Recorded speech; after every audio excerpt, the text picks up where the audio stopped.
आटपाडी तालुक्यात वाळू माफियांचा उच्छाद थांबायचं नाव घेत नाही आणि या सर्व गोंधळामागे तहसीलदारांचाच अभयाचा थेट आरोप। गेल्या 1 महिन्यापासून आटपाडीत अवैध वाळू उपसा मोठ्या प्रमाणात सुरू आहे।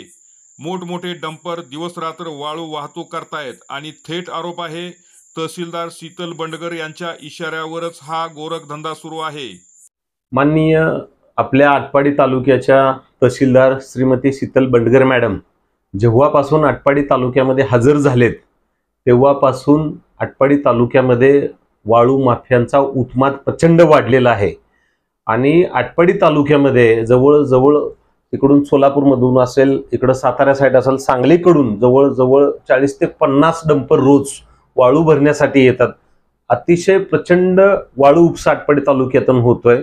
माननीय मुख्यमंत्री देवेंद्रजी फडणवीस साहेब, माननीय राज्याचे उपमुख्यमंत्री माननीय अजितदादा पवार साहेब, माननीय महसूल मंत्री चंद्रशेखर बावनकुळे साहेब यांना मी कालच या गोष्टीचे मेल केला आणि मुख्यमंत्र्यांचा आपल्याला मेलचा रिप्लाय सुद्धा आलाय।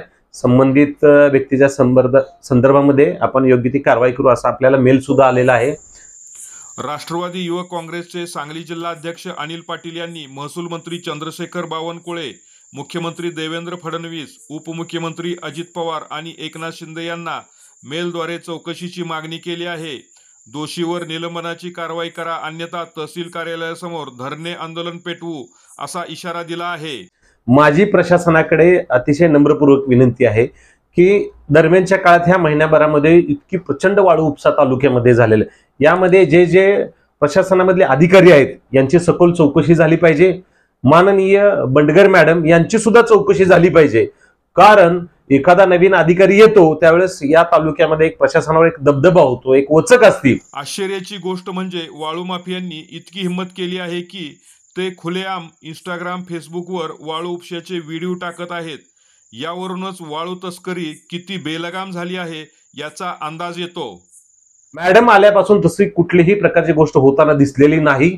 याचा अर्थ असा होतो की मॅडमचं कुठंतरी अभय आहे, या वाळू माफियांना मॅडमचं कुठंतरी समर्थन आहे असं दिसतंय, कारण मॅडम आल्यापासून प्रचंड उत्खनन वाढलेलं आहे आणि वाळू माफियांना एकदम ताकद आल्यासारखं झालेलं आहे। वाळू माफियाचे अनेक मी रील्स सोशल मीडियावर ठेवताना बघितले, स्टेटसला ठेवतात, इन्स्टाला ठेवतात।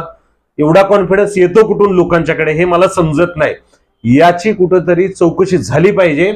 वाळू माफियांना एवढं बळ कुठून आलं याची सुद्धा प्रशासनाने चौकशी झाली पाहिजे, म्हणून मी माननीय मंत्री महोदयांना मेल केलेला आहे। तरी सुद्धा मॅडमना मी परवा भेटून या संदर्भामध्ये निवेदन दिलेलं आहे। येणाऱ्या 8 दिवसामध्ये जर वाळू माफियाचं उत्खनन थांबलं नाही तर आम्ही तहसीलदार यांच्या ऑफिस समोर आणि बंडगर मॅडम यांच्या विरोधात धरणे आंदोलन राष्ट्रवादी काँग्रेस पार्टी अजितदादा गट यांच्या वतीने आपण करणार आहोत। आटपाडी शहरात सर्वत्र सीसीटीव्ही कॅमेरे बसवले असले तरी सध्या ते सर्व बंद आहेत आणि आरोप असा हे कॅमेरे मुद्दाम बंद ठेवले गेले जेणेकरून वाळू उपसा व वाहतूक कॅमेऱ्यात कैद होऊ नये। तहसीलदार शीतल बंडगर यांच्यावर आरोप झाल्यानंतर आम्ही थेट तहसील कार्यालय गाठलं, मात्र त्या कार्यालयात उपलब्ध नव्हत्या। मोबाईलवर अनेक वेळा संपर्क साधल्यानंतर एकदाशी त्यांनी फोन उचलला, परंतु थेट आरोपावर प्रतिक्रिया देण्याऐवजी त्यांनी मौन बाळगण्याचाच प्रयत्न केला। म्हणजे प्रश्न मोठा आहे, तहसीलदार शीतल बंडगर यांच्या मौनातून संशयच अधिक गडद होतोय का?